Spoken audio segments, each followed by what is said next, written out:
Jenengan nak sujud nikmati matur nuwun Gusti jenengan takdir kula sujud sehingga saya sah sebagai hamba jenengan. Kowe nek mati nikmati wae.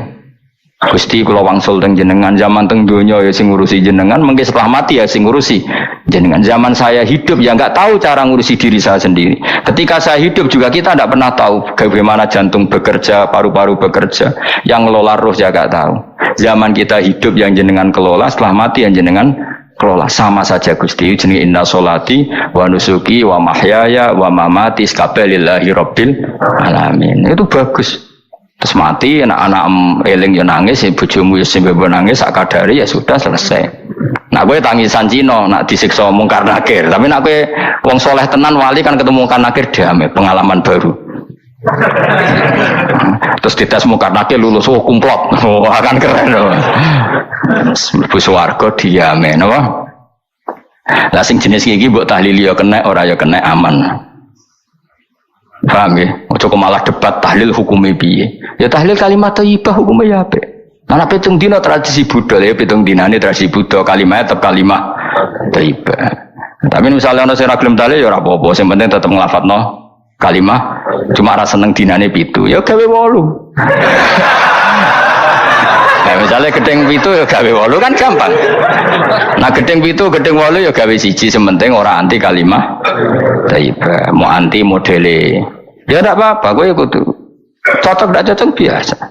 Ini ilmu semuanya bebas. Ilmu itu wilayah pangeran. Artinya wilayah pangeran nanti yang uji itu kamu pangeran. Ngapain debat kamu sekarang? Kita sering kritik Wahabi, kita juga sering dikritik Wahabi, biasa saja. Saya sering ketemu ulama Wahabi, saling menghormati nggak apa-apa. Meskipun saling kritik, ya gejol-gejol ya biasa, nggak masalah. Orang alim mulai dulu kritik-kritikan biasa. Imam Syafi'i sama gurunya sering gejol-gejolkan. Pas atas nama orang alim ya gejol-gejolkan. Dulu itu Mbah Hasyim Asy'ari sering gejol-gejolkan sama Ki Fakih Mas Kumambang, sama-sama orang alim, ya murid sama guru. Karena ilmu itu memang apa ya? Kayak iya kayak enggak. Nah, yang ilmu absolut pasti sepakat. Misalnya tadi, apa kalimat thayyibah itu selalu baik? Pasti selalu baik. Ya sudah. Nah, nanti cara kaifiyah melafatkan itu orang yang bisa berdebat. Baiknya dilafatkan kapan ya? Ya baik terus. Tapi selalu ada pantangan. Misalnya di kamar mandi, saat jima misalnya. Itu kan pantangan-pantangan secara etika, no?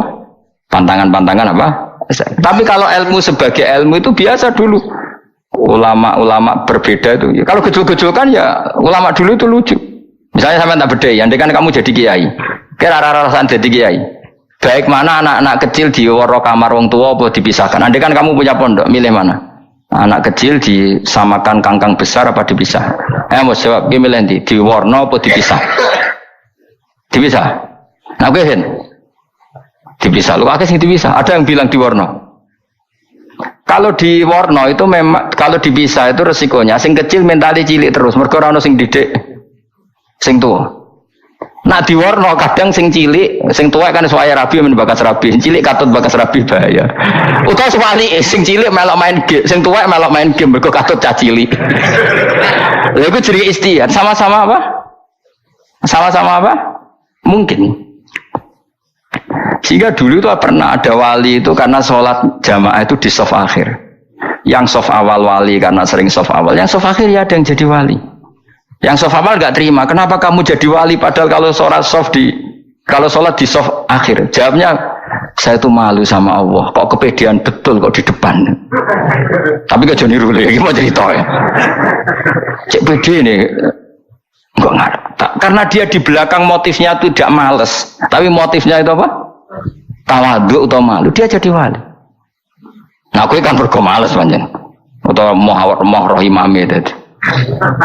Iku sing mari ra wali-wali. Sing kok ngarep kadang ambisi ngimami padha dene malah repot meneh. Jadi dulu ilmu itu biasa. Orang Maliki itu nak gojlok orang Hanafi itu yang entek ngame. Orang Hanafi kalau gojlok Imam Malik itu yang entek ngame. Ya biasa dulu itu ilmu. Ya biasa. Misalnya gini sampai tak bedai. Tidak jawab saja jujur. Rasulullah itu puasa Senin Kemis selalu apa kadang-kadang dalam semua riwayat. Kadang-kadang. Sesuatu yang kadang-kadang dilakukan Rasulullah itu akan sunat terus apa sunatnya juga kadang-kadang. Ayo jawab saja. Wah, agak sing sarap ya. Rasulullah itu puasa Senin Kemis itu kadang-kadang apa terus? Kadang-kadang, ini sudah masih benar. Sesuatu yang pernah dilakukan Nabi kadang-kadang itu menjadi sunat terus apa sunatnya juga kadang-kadang? Terus. Nah sekarang sebetulnya hadis kunut itu semuanya sepakat. Rasulullah kunut itu ya ahyanan kadang-kadang. Nah sesuatu yang pernah dilakukan Nabi kadang-kadang itu akan menjadi sunat terus ila yaumil.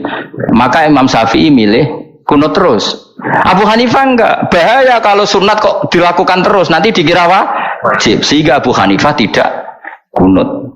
Dan itu ya biasa ketemu Imam Syafi'i kalau sholat di masjid Abu Hanifah itu tidak kunut. Ketika ditanya ikroman di hadal madhab, saya menghormati madhab. Orang Hanafi kalau main ke rumahnya Imam Syafi'i ya kunut ya biasa dulu. Sekarang kunut dan kunut jadi politik identitas. Ini kunut sebelah ini mesti ini enggak kunut sebelah yang dulu itu enggak. Saya sampai sekarang nggak pernah tahu kunut itu tradisi ormas mana, sampai sekarang nggak ada tahu. Karena saya orang alim, taunya kunut mazhab Syafi'i, nggak kunut mazhab Hanafi.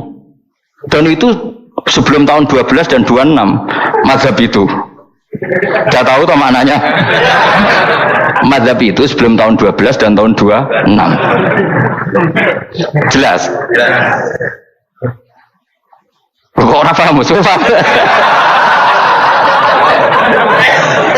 Jadi dulu lama ya biasa perdebatannya gitu. Apakah sesuatu yang pernah dilakukan Nabi secara ahyanan itu sunat terus? Apa sunatnya juga ahyanan sekali tempo? Jawabannya apa? Terus. Tapi kalau terus bahaya nanti yang sunat dikira wajib. Nah yang berpikir gitu Abu Hanifah, yang berpikir terus Imam Syafi'i. Ya sudah akhirnya jadi seperti ini. Dulu itu nggak jadi politik identitas, saling menghormati. Imam Syafi'i itu Abu Hanifah sudah kabundut. Pernah sholat di masjid Abu Hanifah tidak kunut. Ketika ditanya ikroman li hadzal madhab, saya menghormati madhab ini. Entah angen-angen nak kunut terus nggak dikira wajib. Orang-orang Hanafi kalau ke rumahnya Imam Syafi'i di komunitasnya juga kunut. Ya sudah biasa dulu seperti itu. Makanya kita ini harus ngaji. Dulu itu biasa ulama gejol-gejolkan perkara madhab kayak yang saya contohkan tadi. Orang yang membatalkan puasa lewat jima itu kan sanksinya berat. Sanksi ini karena jima, apa karena hadku hormati Ramadan biuri usrin syar'iyyin, merusak kehormatan Ramadan tanpa uzur syara. Cara Imam Malik karena merusak Ramadan tanpa uzur syara sehingga gak jima pun hukumnya sama. Yaitu misalnya makan tanpa uzur, ya hukumnya sama. Kenapa sama? Jima istri hukumnya apa? Halal apa haram? Halal. Makan halal. Maka kalau itu kamu lakukan fina hari Ramadan, siang-siang Ramadan tanpa uzur syara, maka sanksinya sama-sama berat karena dianggap melecehkan kehormatan Ramadan. Cara Imam Syafi'i enggak, jima sama makan mulai dulu beda. Kamu makan wajib mandi enggak? Enggak. Kalau jima wajib. Kan beda. Ya beda itu tidak sama. Ya sudah, Imam Syafi'i memberi sanksi berat untuk jima, untuk makan tidak. Wong padha pintere kan yo penak. Penak kan? Sing ora penak iku padha gobloke, padha sok pintere. Lah iku debate ra barbar iku. Padha gobloke, nak debat padha sok pintere. Wis naudzubillah min dzalik. Kulo nek debate wong malah kudu guyu. Malah melok goblok, ngrungokno tok aku malah melok goblok.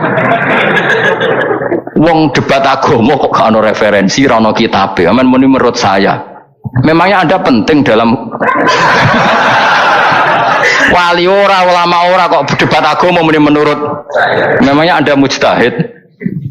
Kudune gak menurut kitab yang saya baca dalam mazhab Syafi'i kitabnya ini begini. Sing sitok bantah dalam mazhab Maliki kitabnya ini. Wah itu keren. Aku teko ning majelis ini. Debat menurut saya, emangnya Anda siapa? Nabi ndak, wali ndak, ulama ndak? Kok mau agama menurut Anda? Kowe swargane ora mesti kok ape. Makanya dibiasakan pakai referensi, pakai sanad. Agama ini butuh sanad. Inna hadzal ilma dinun fangzuru amman ta'khuduna dinakum. Lihat di mukadimah Sahih Muslim. Agama ini ilmu, ilmu ini agama. Maka lihatlah ilmu itu kamu ambil dari mana? Karena tanpa sanad ini bahaya. Bahayanya tadi misalnya begini. Ada orang alim soleh berteman orang kafir, atau berteman orang fasik, atau berteman perempuan cantik. Dia alim loh, alim soleh saya ulang lagi. Ada orang alim soleh berteman perempuan cantik, atau orang fasik, atau orang kafir. Pasti di hatinya satu. Wong ayu nak dikancani wong fasik engko malah melakukan hal-hal yang tidak terpuji. Nak dikancani wong alim syaratnya soleh, saya ulang lagi, dibina dijak ngaji, diarahkan yang benar, terus dinikahkan sama orang soleh. Ternyata pertemanannya hanya proses ngantar wong ayu tadi baik dan bernikah sama orang soleh. Berteman orang kafir ya dia mengajarkan hujah-hujah argumentasi Islam jika suatu saat berharap menjadi Islam. Tapi orang liberal melihat itu bukti bahwa agama itu bebas. Wong alim nyatane kancanan wong ayu, wong kafir gak masalah. Itu pilihan mbahmu. Ini beda, sama-sama cara zahir kancanan orang fasik, tapi asal orang soleh itu motifnya itu beda. Saya misalnya orang kaya, ada ulama kaya, itu senengannya blonjo, sampai bojone itu marah-marah.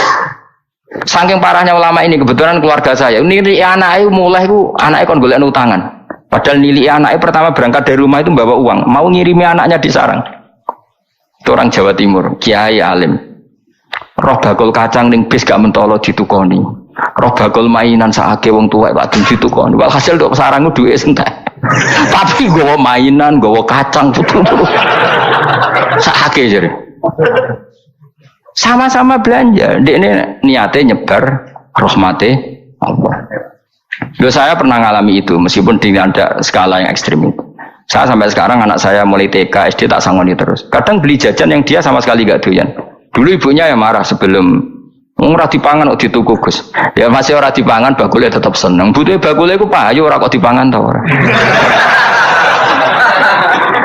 Tapi utek-utek medhit ini kan pikirannya kan. Nara dipangan aja tuku ya sakake bakule ndonga supaya laris.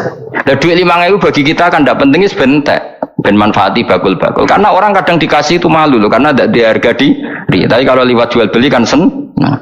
Ya banyak ulama yang gitu, boros tapi niatnya menyebar roh. Asal orang soleh itu baik-baik saja. Orang soleh melete, wah duitku akeh ke tenang wae. Cara zahir melete, ternyata ngenakno sing dikai ben ora perasaan. Nah misalnya wong soleh terus sopan, duitku pas-pasan tak pangan sesuk wae ra ono, sing dikai yo sungkan le dul. Maka wong soleh kudu melete ben sing dikai ora sungkan. Bareng kayak duit uang 100.000. Lah iya lanjutan duitmu akeh, ora iso tak hitung ning omah. Ijek karungan. Lah kok karungan piye? Duit 1.000 kerja kok karung gak sak. Butuhe ngenakno sing digawe apa? Ngenakno sing digawe. Asal wong soleh, dekne ngomong gitu itu niatnya juga soleh. Tapi nak wong ra soleh, pancen mlete tenan. Bolak-balik wong ra soleh iku masalah.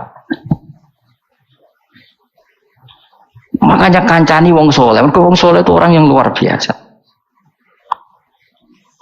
Kanjeng Nabi ku nak daharu sering ning jowo. Ya biasa. Ketok wong akeh. Karena Nabi gak ada kepentingan beliau jadi Nabi setelah Nabi Isa alaihissalam yang saking sakralnya, saking priainya malah kebablasan dianggap sebagai anak Tuhan. Maka Nabi ngetokno kemanusiaan. Bahkan kalau dahar itu sering di luar. Gue ngetokno nak Nabi itu dah sebagai umumnya kayak apa orang soleh. Lo kalau nanti berusaha khusyuk itu menang, malah ngipi gue welek. Mergo aku ora meneng wibawa, nak meneng malah buyute wibawa. Akhirnya wong rawani takok agama. Nak ana ora takok agama terus takok wong liya, takok rugi malah ra karu-karuan. Tapi baru kayak aku sering guyon gejlokan orang berani tanya. Baru kayak berani tanya, ilmu dikembalikan pada ahlinya. Jadi wong soleh ku ngomong terus yo barokah, saenak yo barokah, asal dekne soleh alim barokah terus. Tapi nak wong ra soleh goblok ya mbok meneng ben wibawa. Nah ibadah anggap wali terus akeh sing sowan, innalillahi wa inna ilaihi raji'un. Aneh-aneh wae. Modus yo jenenge wae. Lho iya, kaya kasus di Probolinggo, andai kan wong ra jubah niku ora ono sing percaya. Dia dipercaya karena modus apa? Kesalehan. Mbok ndekne nganggo kathok seprapat terus pah ning pasar, ayo aku bisa gadakan uang, percaya to? Baru kayak jubahan ibu-ibu soleh. Maka sarana kesalehan ini kalau di mata orang enggak soleh, di tangan orang enggak soleh itu bahaya. Makanya kata ulama, kata Imam Haroman, kena alim, murid pun biasa wae. Aja sampai kowe terlalu khusyuk terus nak ngomong dindel, padahal keliru ngomongmu iku. Mergo anti ilmu. Wes bener kok sampean ini bener. Orang alim sepeda motor ya sampai dang-dang atau sampai rokokan itu bener. Kada bebo khusuk malah bahaya. Dikira ahlul ilmi jebule gloyor napa.